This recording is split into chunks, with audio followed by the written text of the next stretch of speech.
Segunda Crônicas, capítulo 19. Josafá, rei de Judá, voltou são e salvo para o seu palácio em Jerusalém. O profeta Jeú, filho de Hanani, foi encontrar-se com o rei e disse: Por que é que o Senhor ajuda os maus e é amigo dos inimigos de Deus? Por causa disso, o Senhor Deus vai castigá-lo. Mas é verdade que o Senhor fez coisas boas, acabou com os postes da deusa Zerá do país e procurou com todo o coração conhecer a vontade de Deus.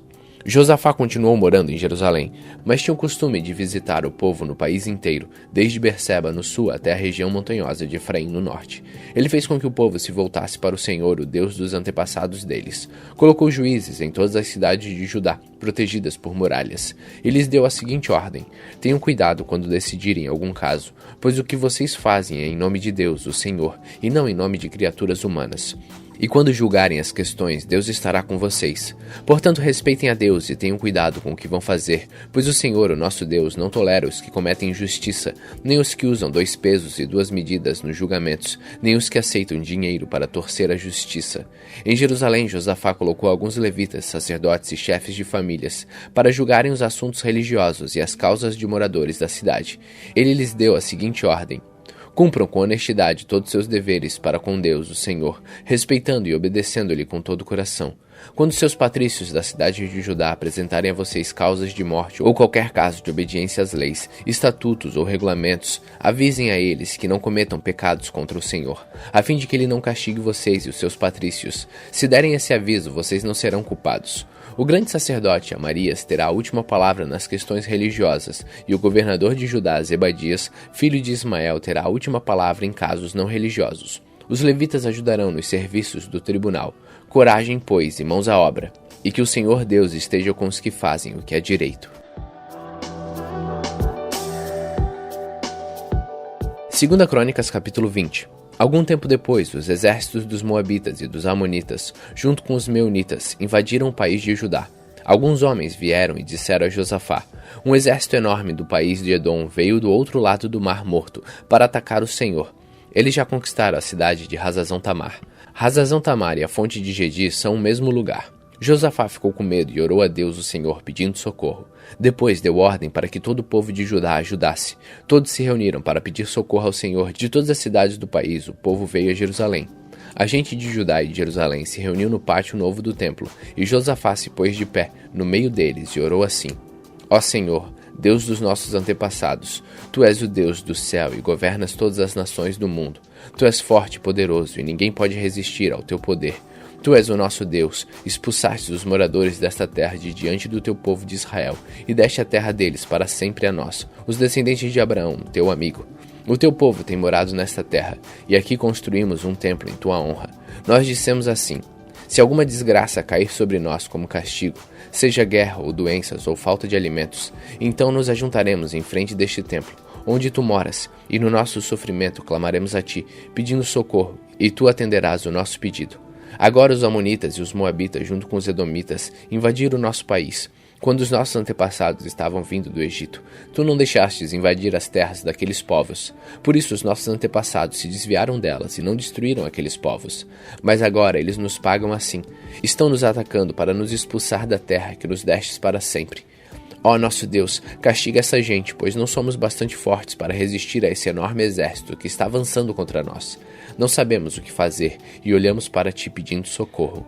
Todos os homens de Judá estavam ali, de pé, em frente do templo, junto com as suas mulheres e os seus filhos, e até as crianças de colo. De repente, o Espírito de Deus desceu sobre um levita que estava ali no meio do povo, chamado Jaaziel, e era descendente de Asaf. Jaaziel era filho de Zacarias, neto de Benaías, bisneto de Jeiel e trineto de Matanias. Jaaziel disse: Povo de Judá, moradores de Jerusalém e rei Josafá, prestem atenção. Escutem isto que o Senhor Deus diz. Não se assustem, não fiquem com medo deste enorme exército, pois a batalha não é contra vocês, mas contra mim. Amanhã vocês atacarão quando eles vierem pela subida de Ziz. Vocês se encontrarão com eles no fim do vale que dá para o deserto de Jeruel. Quando os encontrarem, vocês não precisarão lutar. Fiquem parados ali e verão como o Senhor Deus salvará vocês. Povo de Judá e moradores de Jerusalém, não se assustem, nem fiquem com medo. Marchem contra os inimigos amanhã, pois eu, o Senhor, estarei com vocês. Então o rei Josafá se ajoelhou e encostou o rosto no chão, e todo o povo de Judá e os moradores de Jerusalém também se ajoelharam na presença de Deus, o Senhor, e o adoraram. Aí os levitas, que eram descendentes de Coate e de Corá, começaram a louvar o Senhor, o Deus de Israel, em voz bem alta. Na manhã seguinte, todos se levantaram cedo e foram para o deserto de Tecoa. Ao saírem, Josafá ficou de pé e disse: Povo de Judá e moradores de Jerusalém, escutem. Confiem no Senhor seu Deus e estarão seguros. Confiem nos profetas deles e tudo que vocês fizerem dará certo. Depois de consultar o povo, Josafá ordenou que alguns cantores vestissem roupas sagradas e marchassem à frente do exército, louvando a Deus e cantando assim: Louvem a Deus, o Senhor, porque o seu amor dura para sempre. Logo que começaram a cantar, o Senhor Deus causou confusão entre os moabitas, os amonitas e os edomitas, e eles foram derrotados. Os amonitas e os moabitas atacaram os edomitas e os destruíram completamente. Depois os amonitas lutaram contra os moabitas, e os dois lados também acabaram se destruindo.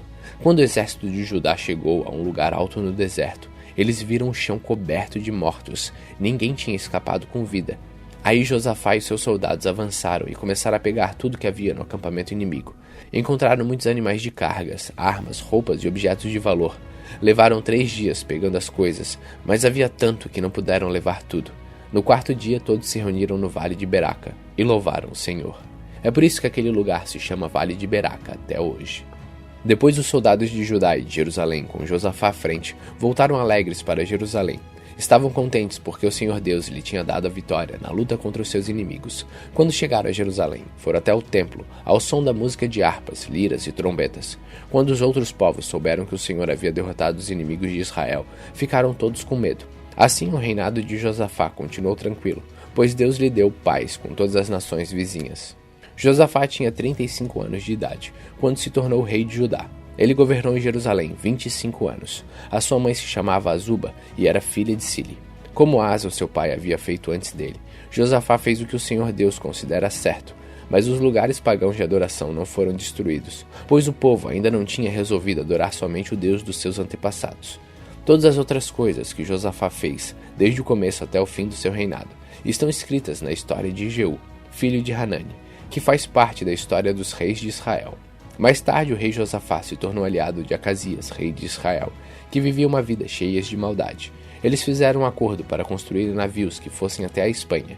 Os navios foram construídos em Ezion-Geber, mas Eliezer, filho de Dodavá, profetizou contra Josafá o seguinte: O Senhor Deus vai destruir o que o Senhor construiu, porque o Senhor se tornou aliado de Acasias. Os navios se quebraram e não puderam ir até a Espanha.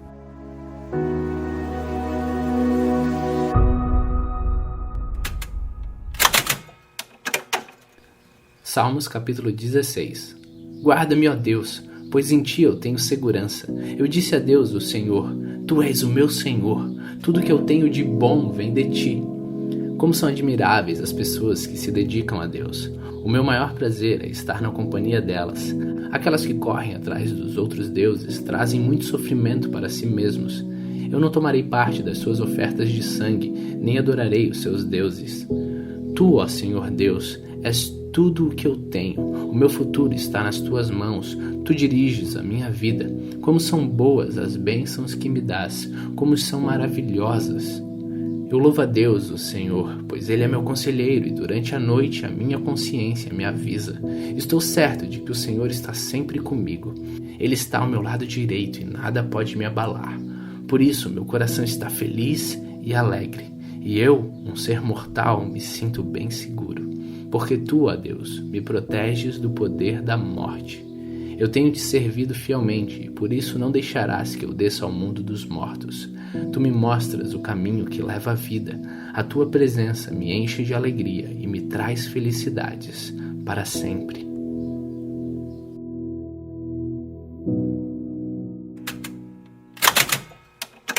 Mateus capítulo 24.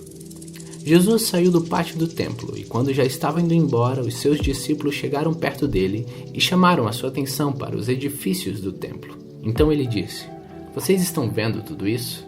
Pois eu afirmo a vocês que isto é verdade. Aqui não ficará uma pedra em cima da outra. Tudo será destruído. Jesus estava sentado no Monte das Oliveiras. Então os discípulos chegaram perto dele e lhe perguntaram em particular: Conte para nós, quando é que isso vai acontecer? Que sinal haverá para mostrar que chegou o tempo de o Senhor voltar e de tudo acabar? Jesus respondeu: Tomem cuidado para que ninguém engane vocês, porque muitos vão aparecer fingindo ser eu e dizendo, eu sou o Messias, e enganarão muitas pessoas. Não tenham medo quando ouvirem o barulho de batalhas ou as notícias de guerras. Tudo isso vai acontecer, mas ainda não será o fim. Uma nação vai guerrear contra outra e um país atacará outro. Em vários lugares haverá falta de alimentos e tremores de terra. Estas coisas serão como as primeiras dores de parto. Depois vocês serão presos e entregues para serem maltratados, e vocês serão mortos. Todos os odiarão por serem meus seguidores. Nessa época, muitos vão abandonar a sua fé e vão trair e odiar uns aos outros.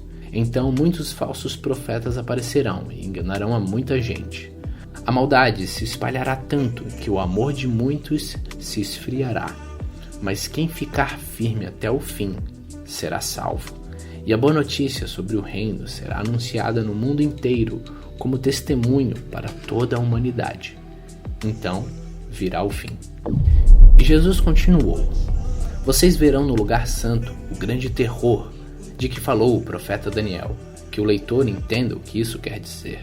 Então os que estiverem na região da Judéia, que fujam para os montes. Quem estiver em cima da sua casa, no terraço, que fuja logo e não entre para pegar as suas coisas. E quem estiver no campo, que não volte para casa a fim de buscar as suas roupas. Ai das mulheres grávidas e das mães com criancinhas naqueles dias. Orem a Deus para que vocês não tenham de fugir no inverno ou no sábado, porque naqueles dias haverá um sofrimento tão grande como nunca houve desde que Deus criou o mundo, e nunca mais acontecerá uma coisa igual. Porém Deus diminuiu esse tempo de sofrimento. Se não fosse assim, ninguém seria salvo. Mas por causa do povo que Deus escolheu para salvar, esse tempo será diminuído. Porquanto, se alguém disser para vocês, vejam, o Messias está aqui, ou o Messias está ali, não acreditem, porque aparecerão falsos profetas e falsos messias que farão milagres e maravilhas para enganar, se possível, até o povo escolhido de Deus. Prestem atenção, eu estou lhes dizendo tudo isso antes que aconteça. E se disserem, vejam, ele está no deserto, não vá lá, ou ainda, vejam, ele está escondido aqui, não acreditem. Porque assim como o relâmpago risca o céu, do nascente até o poente, assim será a vinda do Filho do Homem. Onde estiver o corpo de um morto, aí se ajuntarão os urubus.